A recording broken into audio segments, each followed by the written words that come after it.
Arrancamos con las crónicas de la Federation. Bienvenidos a el espacio dentro del programa Tendencias, donde recibimos junto a Enrique Garillo, que ya me acompaña aquí en el piso y que lo vamos a ver a continuación en pantalla cuando yo haga así. Grande, funciona, Henry, ¿cómo te va? ¿Qué tal, Pablo? Muy bien, gracias. Te noto muy derecho. Espigado, así. Sí, claro. ¿Estás listo para transmitir todos los conocimientos que nos llegaron desde ese lugar tan extraño donde habita el saber de la Federation? Sí, siempre listo. Bueno, muy bien.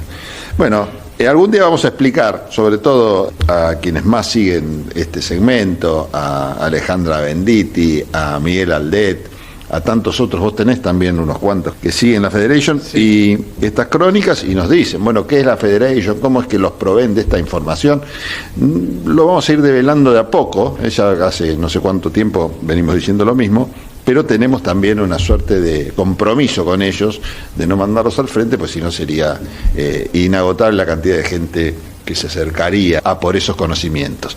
Así que bueno, nosotros lo que hacemos es tomar esas verdades y traérselas a ustedes. Como quien tiene sus fuentes periodísticas en el periodismo tradicional, en políticos, empresarios, sabios de otra naturaleza, nosotros tenemos toda la información que le proveemos a partir de este instante de la gente de la Federation.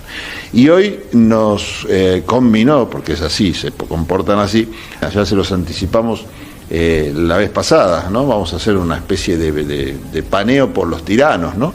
Y la tiranía es un régimen de gobierno, sí, que es caracterizado, como ustedes ya se imaginan y saben, por lo autoritario, por lo caprichoso, por su no apego a las leyes y a las instituciones.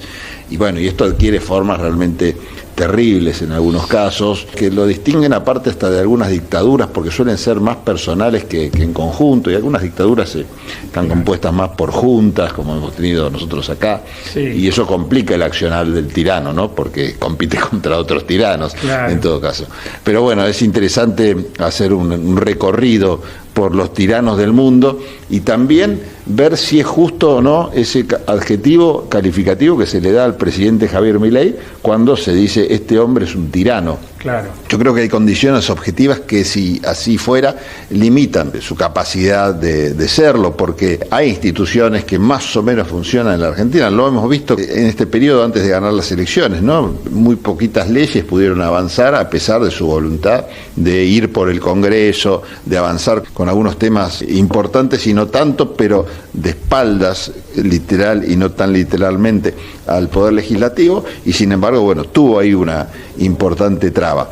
Pero bueno, son temas que quizás a este gobierno y en general, hay que ser justos, a la mayoría de los gobernantes tienden a ser, no sé si tiranos, pero por lo menos a concentrar el poder, ¿no? La división de poderes lo que permite es eso, que ese tirano en potencia o tirano en ejercicio tenga algunos límites, ¿no? La justicia, el poder legislativo hacen que ese poder ejecutivo que tiende hacia la concentración, bueno, no lo logre. Así que vamos a repasar, no sé qué te contaba la Federation al respecto. Bueno, justamente respecto a lo que vos decías de Milei, es que por ahí fue un recurso de la oposición en estos 2 años del gobierno de Javier Milei de acusarlo de tiranía o de dictadura, ¿no? Hacer una analogía entre Milei y lo que pasó acá del 76 al 83 en la Argentina y en general en todo el cono sur, ¿no? Por aquel plan Cóndor que mandó Estados Unidos. La gran democracia de Occidente, ¿no? El gran estándar de calidad institucional y de derechos humanos. Bueno, le debemos a ellos el regalo del plan Cóndor, la dictadura en la Argentina. En la Argentina y en el resto de la América Latina. Sí.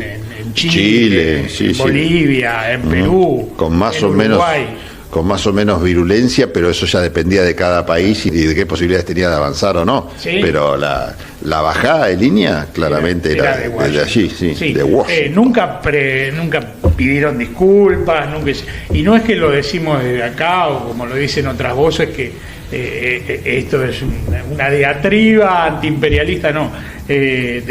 Documentos desclasificados, Estados Unidos tiene la transparencia, digamos, de cada cierto tiempo desclasificar sus documentos secretos, y ahí quedó bien claro que desde Allende a Isabel Perón todos los golpes militares de la región habían sido digitados por la CIA en connivencia con militares y sectores civiles de cada uno de los países. Bueno, para no irme por las ramas... No, pero tiene que ver con eso, porque vamos a hablar de esos dictadores, en todo caso. Sí, comparar a Javier Milei con esos dictadores era una trivialidad, trivializar lo que fue la dictadura, ¿no? Sí. Justamente por ahí lo que hizo, a lo que recurrió la oposición con este mote o con este cliché, fue desnudar su carencia de argumentos o refugiarse en una determinación política que mostró el gobierno de Milei para llevar adelante, como vos bien aclarás, con el Congreso en contra, con la construcción política, con cuestiones objetables desde ya, pero bueno, lo fue consolidando. Entonces, el recurso dialéctico de acusar de tirano al opositor, sí, no es nuevo, no es con Milei, no empezó con Milei. Bueno, acá el peronismo, a Perón se lo acusó de tirano. Estamos hablando de hace 70, 80 años, era otro mundo. En Estados Unidos la gente negra usaba otros baños, tenía que ir caminando, no podían subir a los ómnibus. Sí. En Europa, en la civilizada Europa, terminaban de bombardear. Guernica. O de meter gente en hornos, en campos de concentración. Bueno, ahí, por ejemplo, yendo a los casos Franco y Hitler, eran tiranos. Eran tiranos, claro. Exactamente. Porque ahí también hay que diferenciar entre esto, ¿no? Entre lo que es la dictadura, un dictador y un tirano. En general suelen ir de la mano. La dictadura sí necesariamente tiene que ir en contra de la democracia. Hay tiranos que llegan al lugar, bueno, Hitler, por ejemplo, utilizando la democracia, ¿no? Claro. No hace falta que exista un golpe de Estado de por medio de los golpes de Estado tradicionales. Sí. El sistema puede ser democrático en las formas, pero bueno, el tipo va a funcionar como un tirano. Claro. Tener, por ejemplo, agarrado, como fue el caso de Hitler, por debilidad de la oposición o por no verla, lo que se venía, tener agarrado el Congreso, a la oposición y ejercer la tiranía de pe a pa. Sí.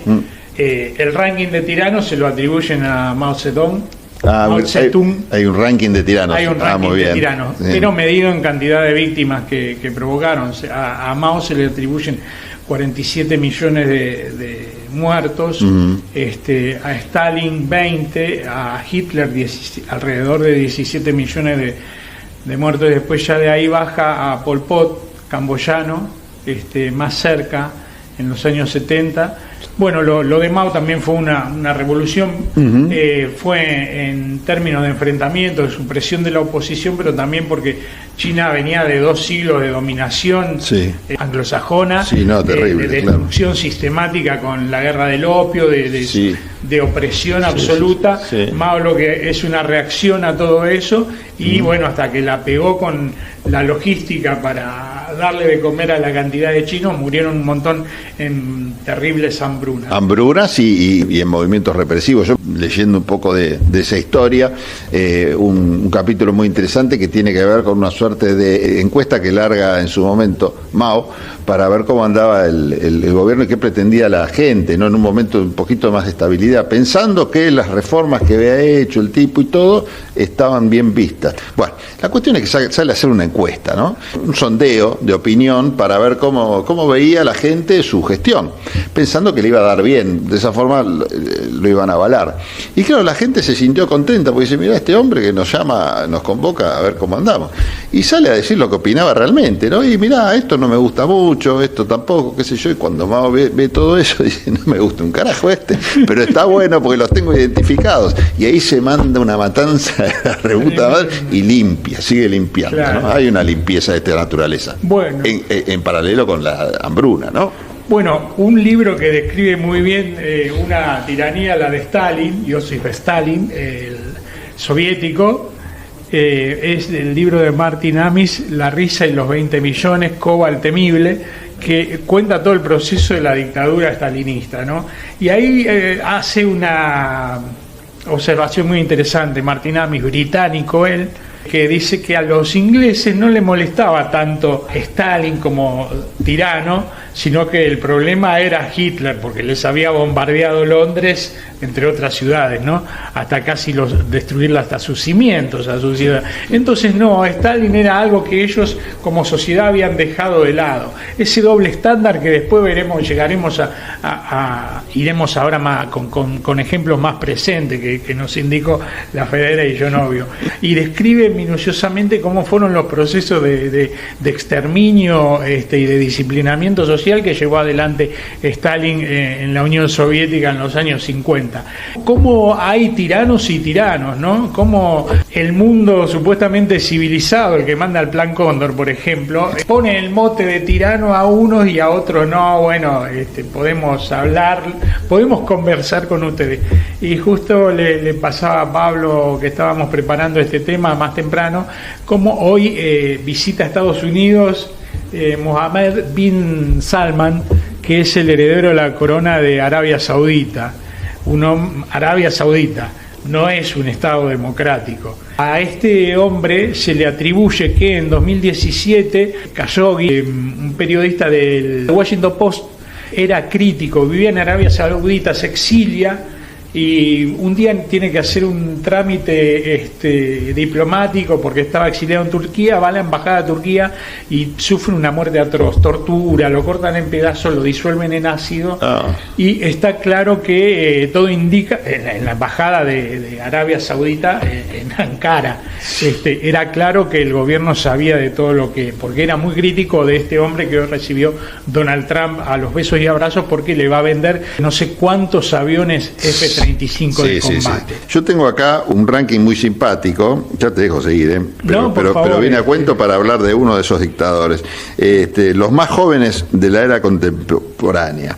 Jean-Claude Baby Doc Duvalier, te suena ese apellido, de Haití, asumió a los 19 años porque llegó como sucesor de su padre, François Duvalier, que también fue otro, ¿no? Pero bueno, lo traigo a cuento a Jean-Claude, al Baby Doc, porque asumió en 1971 con 19 años y por supuesto que siguió con el régimen tal cual estaba, ¿no?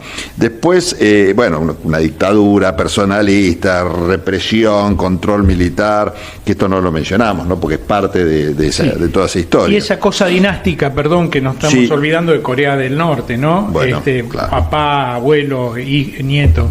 Hablando de Corea del Norte, también está en este ranking, en el número 2, Kim Jong-un, de Corea del Norte, que asumió en 2011 con 28 años aproximadamente. Llegó, como bien vos decías, de una sucesión dinástica del régimen totalitario del norcoreano, luego de Kim Jong-il. También un estado unipartidista, totalitario, un culto a la personalidad, un control militar absoluto.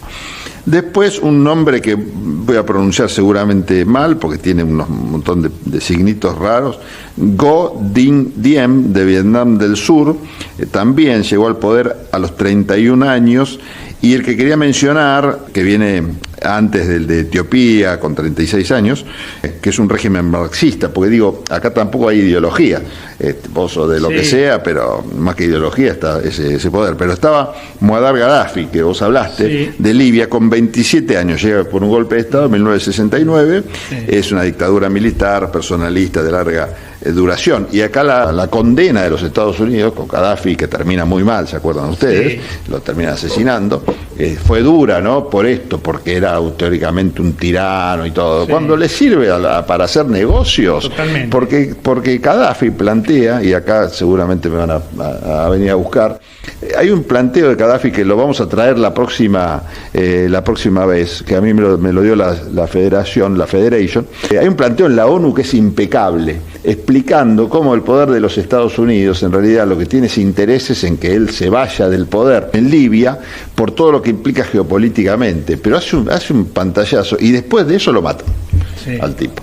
te pone escucharlo, la verdad, te pone la piel de gallina, porque vos sabés que el tipo ha sido terriblemente tirano y todo, pero esa condena que le hace los Estados Unidos, el alegato de él en Naciones Unidas, mirándolo a la cara, diciéndole, yo soy un estorbo por esto y por esto, la verdad que es impecable, y bueno, y habla de lo que estamos hablando nosotros. Saddam Hussein es un caso parecido es decir, cuando le servía a Estados Unidos para contener a Irán, porque era el régimen monstruo, como lo sigue siendo ahora, un régimen que crearon poniendo un dictador real como el Shah Reza Pahlavi, después de derrocar a una democracia como era la de Mossadegh, que en el año 53 cometió el error de querer nacionalizar el petróleo que explotaba la British Petroleum. Ese régimen termina oponiéndose, lo ponen a Saddam Hussein para que sea un contrapeso, una guerra tremenda en los 80 entre Irán e Irak, y después lo acusan de las armas químicas. Las armas químicas nunca aparecieron, nunca hubo un pedido oficial de Estados Unidos de disculpas, porque esa denuncia falsa de armas químicas provocó 1 millón de muertes. 1 millón de personas que murieron en esa guerra y nadie dijo nada, no nos equivocamos, nada. Obviamente el vicepresidente Dick Cheney, que está en la película El Vice, reflejado cómo él hizo tremendos negocios con su empresa Halliburton en la reconstrucción de Irán, ¿no? Sí, es terrible. No nos queda nada. No nos queda nada. La seguimos si querés. Bueno, le preguntamos a la Federation qué quiere, pero yo voy a traer lo de Gaddafi porque es muy interesante. Sí. Nos reencontramos el próximo martes en Tendencias con las crónicas de la Federation. Gracias, Henry. Por favor, impecable gracias. hoy. Bueno, chau Javier, chau José y hasta la próxima. Gracias.